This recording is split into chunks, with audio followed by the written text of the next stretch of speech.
Freeze. Hands in the air. I barked, slamming open the HOA clubhouse door with my real badge raised.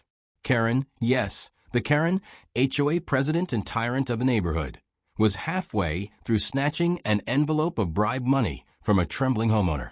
Her jaw dropped. You're not supposed to be here till tomorrow, she stammered. Oh, I'm not supposed to be here at all, I replied coolly, flicking my actual federal ID. I'm not your HOA puppet. I'm the one investigating you. Screams erupted. People dove for cover. HOA board members scrambled like rats. Just as I turned toward the basement door, the one they said never to open, a shotgun blast rang out from behind it. I ducked. Backup. I need backup now. I shouted into my mic, heart pounding. What was the HOA hiding down there? What had I just walked into? My name's Mark. At least, that's the name I used in this neighborhood. In truth, I work for a federal task force investigating corruption, racketeering, and something else weirder. I can't tell you which agency. Just know I don't carry a fake badge. I carry one that can shut down operations across state lines. Our mission? Infiltrate a certain suburban community where the local HOA was suspected of blackmail, tax fraud, and, strangely enough, illegal arms dealing. Yeah, from outside, it looked like a sleepy neighborhood filled with swing sets and golden retrievers. But behind those manicured lawns and recycled newsletter paper was something much darker. They needed someone on the inside, someone who could get close to the core, someone who'd blend in. And then, like it was scripted by fate, the HOA called us. See, Karen had been hunting for a security consultant to act as their neighborhood enforcement officer. Basically a fake cop with no real authority. Just a power-hungry tool to bully neighbors who painted their fences the wrong shade of white. My boss laughed when she got the tip. They want to hire someone to pretend to be a cop, she said. Give them Mark. He's perfect for this. I showed up at the HOA clubhouse in plain clothes. Karen was already waiting, bleach blonde bob, blinding neon pink blouse, and a fake smile that never touched her eyes. So, she began, scanning me like a piece of meat. You have enforcement experience? Security consultant, I said smoothly. Private firm. Former police. Discreet. I watched her eyebrows rise in approval. Perfect. That's what we need. Our last guy was too nosy. Started asking too many questions about our bookkeeping. Wouldn't dream of it, I said, suppressing a grin. She handed me a shiny badge with HOA enforcement etched in comically big letters. Fake. But that was fine. I wore a real one beneath my coat. My first week on the job was filled with the usual Karen nonsense. Writing fake parking citations for people who parked too close to her begonias. Chasing down old ladies for putting garden gnomes on their lawns. Threatening to fine a war vet for flying his American flag too high. But I kept my mouth shut. Every moment I was there, I was watching, listening, recording. And then, on the fourth day, something weird happened. A man in a black suit showed up at the clubhouse. No name. No HOA records. But I saw Karen pass him a briefcase in the back office. Cash. From where I was posted near the door, I overheard her whisper, "Tell your guy the weapons have to be out before the next city inspection." Weapons. That was the moment I knew. This wasn't just your average, corrupt HOA. This was bigger. That night, I sat in my apartment, the one I rented under an alias just 3 blocks from the clubhouse. My heart was pounding. If they were trafficking weapons from this suburban hellscape, then who else was involved? City council? Local law enforcement? I uploaded my audio recordings to the agency database. My handler texted back, one line. Stay in. Do not engage yet. I stared at the wall, knowing I was deep inside something dangerous. Then came the knock on my door. I opened it, hand on my concealed weapon. It was the vet.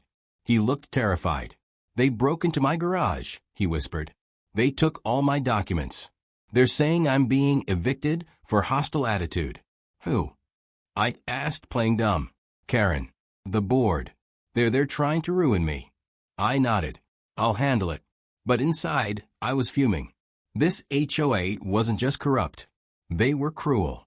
By the time I showed up at the clubhouse that afternoon for my shift, Everything was in motion. The board was all gathered. Karen had called a private enforcement review, which really meant she wanted me to help scare another elderly widow off her property. But I had other plans. As I stepped into the office, I pressed a button on my lapel. My body cam went live. My mic is linked to backup. This was it. The door to the basement creaked open. Karen froze. I stepped toward it. "You're not allowed down there," she barked. "I think I am," I replied, flashing my real badge. Then all hell broke loose. A gunshot from below. Screams. I drew my weapon. More shots rang out. I dove behind the copier machine. The vet's house. The money. The briefcase. The weapons. It was all connected. And now I was in the middle of it. I crept toward the basement stairs, gun drawn, ears ringing. The backup was 10 minutes out. Too long. I took one cautious step, then a voice echoed from below. "You shouldn't have come here, Agent." I froze. How did they know? Smoke drifted from the crack in the basement door. My grip tightened on the pistol as the voice echoed again. "We were expecting you, Agent Marks." Marks. Not Mark. They used my real name. My federal file name. The one I'd never given to anyone in the HOA. That meant one thing. My cover was blown. And worse, they knew more about me than I knew about them. I slowly backed away from the door, heart thudding like a war drum. I hit the emergency mic on my collar and whispered. Code red. Identity compromised. Suspects armed. Possible mole in command. Silence. Then static. And then nothing. It started with a whisper. My handler, Ava, slid a manila folder across the table at our federal field office. "Ever hear of Lakeside Hollow?" she asked. "Sounds like a retirement neighborhood," I replied. She gave a dark smile. "That's what they want you to think. Under that peaceful facade, we've got reports of missing persons, money laundering, illegal evictions, and weapons trades with foreign buyers." I raised an eyebrow. "From a homeowners association?" Ava shrugged. "You'll find crazier things in suburbia than you ever would in the city." That's when she slid me the job posting from Lakeside Hollow HOA. Seeking discreet neighborhood security officers. Must look authoritative. No questions asked. Perfect fit, Ava said. I nodded, never guessing just how deep I'd have to go. I darted out of the clubhouse office and into the corridor, searching for an exit. The walls vibrated with shouting. Karen screamed from inside, "Don't let him leave. Lock the doors." Click, click. Metal bolts slid into place. They were locking me in. I had two options, hide or confront. I chose neither.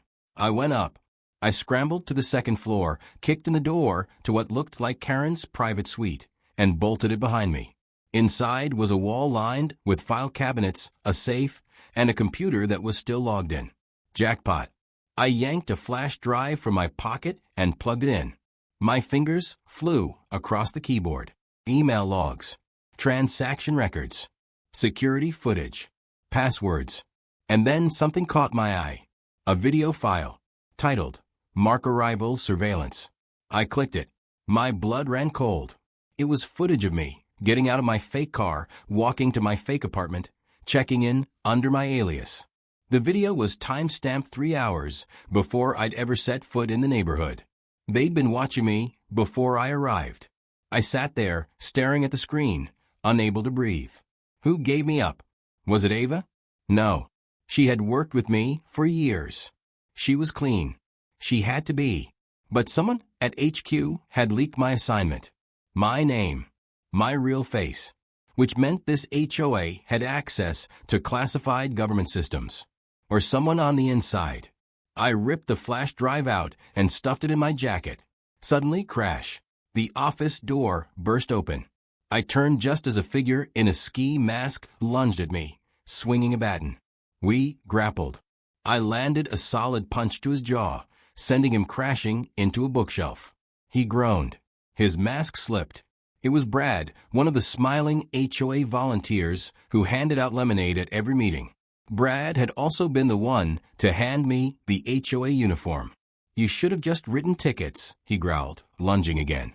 I ducked, flipped him over my shoulder, and slammed his arm into the desk. Crack. He screamed. I grabbed my gun, shoved it in his face. Talk. His face twisted with rage. You're too late. Shipments leaving tonight. We've got protection all the way up. You think this is just a neighborhood? We're nationwide, pig. Before I could ask another question, boom. An explosion rocked the building. Fire alarms blared. They were destroying the evidence. I bolted down the hallway, Brad groaning behind me. Flames licked the edges of the staircase. The HOA was torching their own headquarters to hide everything. I kicked open a window, leapt onto the roof of a garden shed, and rolled off into a bush. My legs throbbed. My lungs burned. But I was out.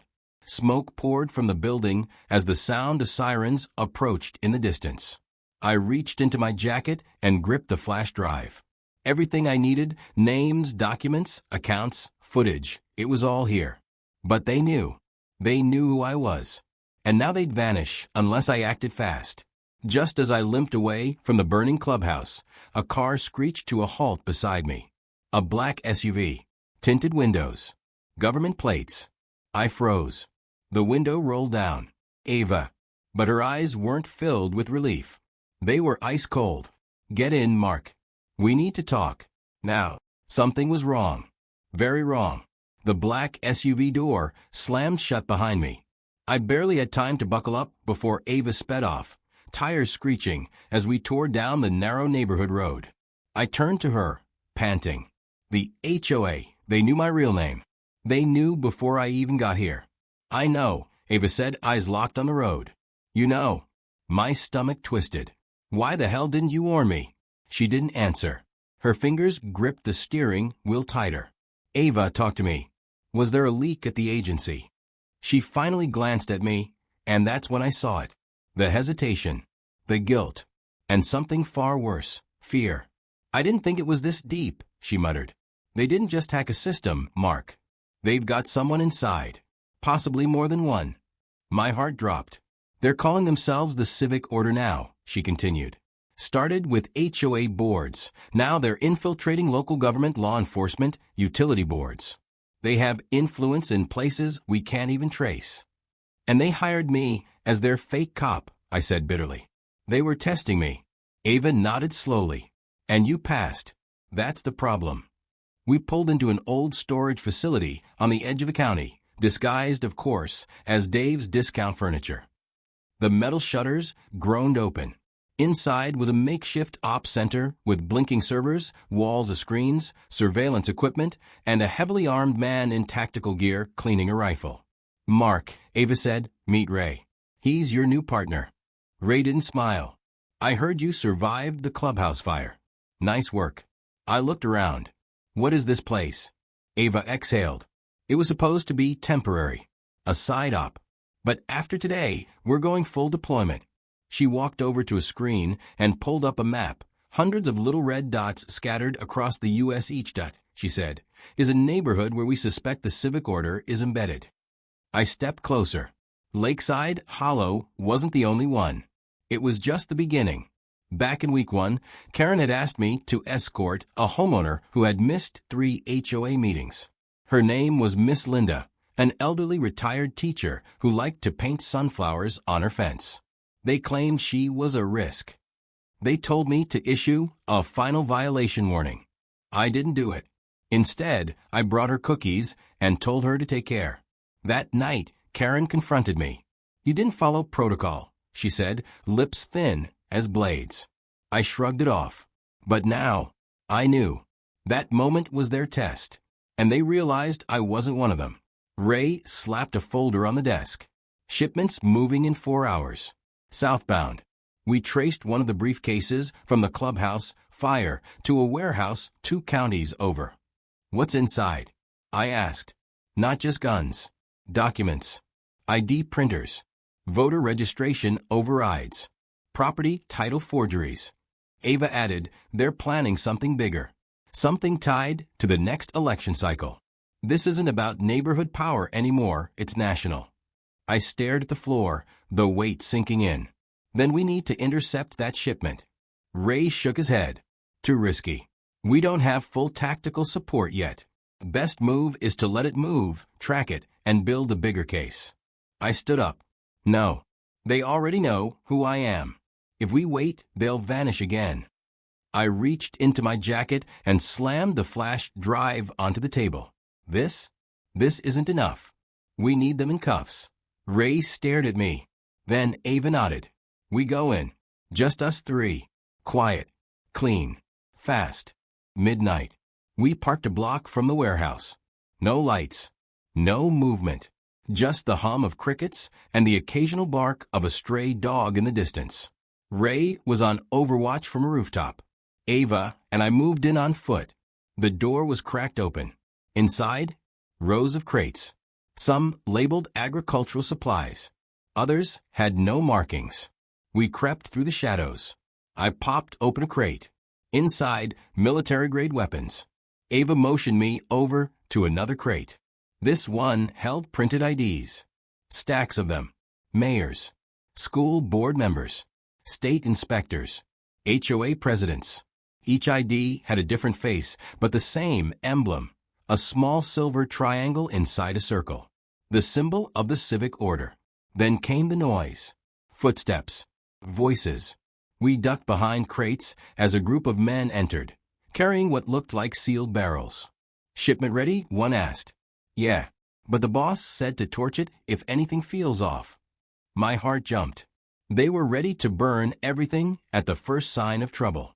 I whispered into my mic, Ray, we've got at least 5 men, heavily armed. They're prepping barrels. Ray replied calmly, copy. But you've got a bigger problem. What? I just spotted a van arriving behind the warehouse. License plate matches one of our own. What? Mark, he said. The agency sent someone else. And I don't think they're here to help. The warehouse door burst open behind us. A figure stepped in. Not HOA. Not warehouse crew. Federal jacket. Gun drawn. And behind them more agents. Federal raid. Drop your weapons. But the man in front didn't look at the warehouse crew. He looked directly at me and smiled. Ava.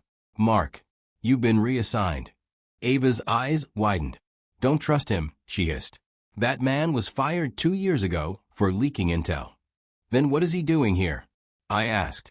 The man raised his gun, but not at the suspects. He raised it at Ava. Drop it.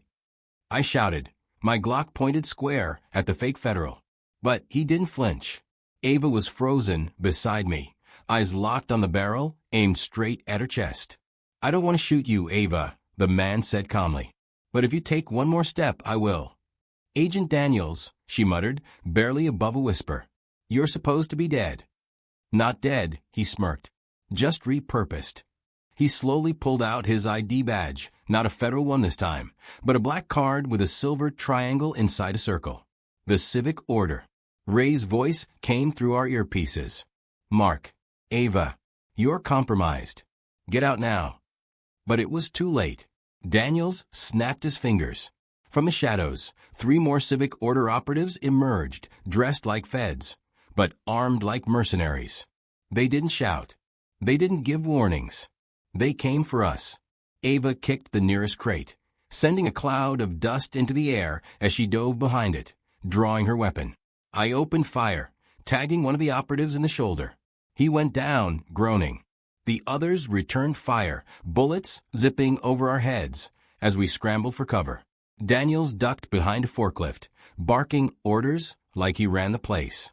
And maybe he did. Ava. I yelled. Flashbang. She tossed it without hesitation. Boom. A bright burst lit up the warehouse, followed by screams. We used the distraction to sprint toward the back exit. Crates exploded around us as bullets hit barrels. One lit on fire. If that fire touched the shipment barrels, it would blow the whole place. Ray's voice crackled through the mic again. I've got a clean shot on Daniels. Say the word. Not yet. I hissed. We need him alive. But Ava disagreed. He's already gone. Take it, Ray. Copy. Bang. Daniels dropped like a rock, hit in the thigh. Not dead. Just wounded. That was our window. We crashed through the back door and into the alley. Sirens already wailing in the distance. We didn't get far. Black SUVs peeled around the corner. But not agency vehicles. These were civic order units, custom plates, tinted windows, no ID numbers. Organized, clean, silent. They've surrounded the block, Ava said breathlessly. They move fast. Ray's voice came again. Meet me on rooftop level 3. I've got an extraction route. We sprinted through the alley, climbed 2 flights of a fire escape, and burst onto the rooftop. Ray was there, rifle slung, backpack over his shoulder. I tapped into their comms, he said. They think Daniels is dead. You bought us 10 minutes. I dropped to one knee, pulling out the flash drive. Still intact. Tell me we got something useful, I said. Ava opened her bag and pulled out a second drive, stolen from the warehouse. This one's worse, she said. This isn't about neighborhoods anymore. She opened the file. I scanned the contents. Government contracts, surveillance access codes, emails between real politicians and HOA heads. Even judges were on the list. Some of the people sworn to protect the public were part of the civic order. My stomach turned. They're everywhere, I muttered. How do we even fight this? Later that night, we regrouped at a safe house 30 miles outside the city, an old, off-grid cabin with steel doors and a hacked satellite line. We laid everything out on the table. The flash drives, the files, the photos of Daniels smiling with Karen at an HOA banquet. This goes to the top, Ray said. But we can't go public yet, Ava added. We need irrefutable proof. And a list, I said. A full roster of civic order members. If we hit them all at once. Exactly, Ava nodded. That's why we need to re-enter Lakeside Hollow. I turned to her, stunned. What? After the fire? After everything. That fire wasn't to destroy evidence, she said. It was to move it. I saw it myself. Karen took a red hard case from the basement before the blast. That case is the master list. And where is she now? Ray tapped the side of his tablet. GPS ping. She's not hiding. We looked at the screen. It showed a live feed of Karen, standing on a massive podium at a neighborhood gala. Lights flashing, music playing, a giant banner above her head that read, Civic Order Presence, a brighter future for America's communities. She's going public, I said, ice filling my veins. She's going national, Ava corrected. We all stood in silence, watching the live stream as Karen raised a champagne glass, her voice echoing through the speakers. Tonight, we announce a new age of order, one where your neighborhoods are not just clean and safe, but loyal. Welcome to the beginning. The camera panned to her side. Standing with her was Agent Daniels. No limp, no bandage, just a smug grin. He wasn't shot. He faked it. And the red hard case? Sitting right beside him. We suited up. Not tactical this time, formal. I wore a black suit with a crisp tie, trimmed beard, and a phony identity badge listing me as Riley Carter, Community Zoning Advisor. Ava wore an elegant navy blue gown with a concealed firearm stitched into the lining. She passed as Deborah Stone, HOA Legal Liaison. Ray, ever the ghost, disguised himself as a hired security vendor. We pulled up to the Civic Order Gala in a black town car, flashing our passes at the gate. The guard barely looked at them before waving us through. Inside, luxury, crystal chandeliers, marble floors, a string quartet playing dramatic classical music. People laughed and danced, sipping from golden-rimmed glasses. But underneath the glitz was tension. This wasn't just a party. This was a war council in disguise. Karen stood at the center of it, all like a queen. Hair pinned, diamonds dangling, her voice commanding. We approached in formation. She turned, and her eyes met mine. I smiled. Ms. Townsend, I'm Riley Carter from the Mid-State Zoning Council. A pleasure. Her smile twitched. Ava slid in, Deborah Stone. HOA Legal Alliance. Karen's eyes narrowed. You're not on the confirmed list. Ray stepped forward and whispered, Special invitation. We were fast-tracked. That did it. Karen nodded, suspicion still lingering. Well then, welcome. Enjoy the evening. But I knew she didn't buy it. She turned and walked toward Daniels, whispering something in his ear. He glanced our way and smiled. We scattered, moving through the gala, in sync.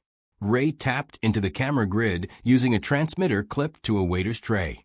Ava circled toward the pedestal, keeping her eyes on the red hard case. I made for the side hall where the building's server room was located. If I could pull the feed directly, we'd have a backup of every face in the room. But I barely made it 2 steps before a voice stopped me cold. Well, Mark. I turned. Daniels. Alone. No security. No backup.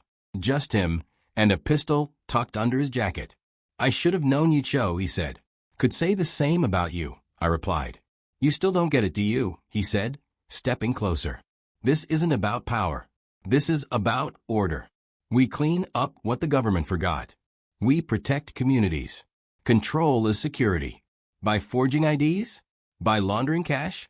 By evicting veterans and planting weapons in schools. I snapped. He shrugged. Collateral. I'm ending this tonight, I growled. He smirked. You're not leaving this building. He reached for his gun. Crack.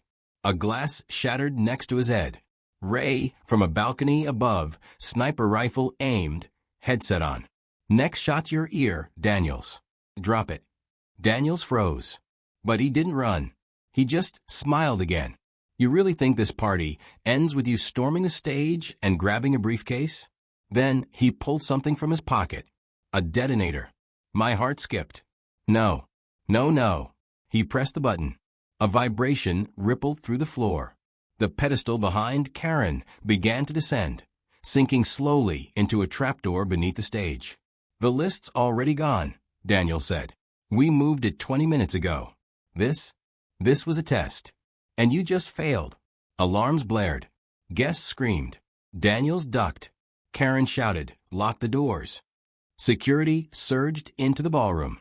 Ray fired again, hitting the chandelier rope, sending the massive crystal fixture crashing into the center of the crowd, scattering guests and guards alike. Ava sprinted to the stage, shoving aside 2 guards and vaulting over the podium. She reached the pedestal, just as the trapdoor clicked shut. Mark, she screamed. It's gone. I grabbed a microphone, turned it on, and yelled over the chaos. Everyone remain calm. You're being recorded by federal agents. Stay where you are. But it was chaos. Daniels was gone. Karen was sprinting toward the VIP exit. Ava and I locked eyes. We had to follow her. We chased Karen through the emergency exit and into the back hallway. She was fast, way faster than I'd expected. She ducked into a steel door and slammed it shut behind her. Ava and I caught up, breathing hard. Ray joined seconds later. We yanked the door open, guns raised. Inside? Not a storage room. A private elevator. Open. And empty. A blinking light above it read. Sublevel 3, Archive and Vault. She's going to bury it, Ava said. She's going to erase every record. Then we go down, I said. Ray loaded a fresh magazine. This ends tonight.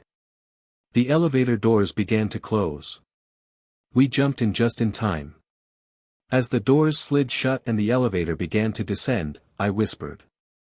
Let's finish what they started. The elevator doors slid open, revealing a dark corridor lit by a single flickering bulb. The air was thick, dusty, damp, and humming with electricity from somewhere deep inside the walls. Ava took point, her pistol drawn and flashlight sweeping left to right. Ray flanked her, rifle braced against his shoulder. I was at the rear, heart pounding, adrenaline flooding my veins. Somewhere in this underground vault was the civic orders master list, the hard evidence we needed to expose every corrupt judge, politician, cop, and HOA tyrant tied to this shadow group. And Karen was down here too. We crept forward. The corridor split into 3 tunnels. Split up. Ray whispered. No, Ava said. We stay together. They want to separate us. We move as one. Just as we turned down the middle path, a voice echoed from hidden speakers above. Karen's voice. You're persistent, I'll give you that, she said coldly. But this isn't a movie. There's no dramatic confession. No last-minute win. You came too late. The order is already in motion. Not if we stop it here, I called back. She laughed. That's cute. But even if you kill me, it won't matter. This neighborhood was just one node. There are hundreds now. Then came the hum. A door slid open ahead of us, revealing a massive steel room glowing with LED lights and humming servers. At the center stood Karen. Armed. Behind her, the red hardcase sat inside a biometric vault. You want it? She said, voice calm. Come get it. Ray raised his weapon, but Karen stepped forward and tossed something at our feet. A flash bang. Boom. Light and sound exploded. I staggered, blinking through the white haze. Ava shouted. Ray cursed. Then I heard the vault beep. Karen was activating the purge. I lunged forward, tackling her just before her palm reached the scanner. We rolled across the floor, weapons flying. She clawed at my face. I shoved her off. Ray and Ava were up, Ray firing at the server fans to stop the cooling system. Sparks flew. Ava moved to override the purge controls. Karen scrambled to her feet, eyes wild. You don't get it, she screamed. We're saving America. The HOA was only the beginning. Then this is the end, I said.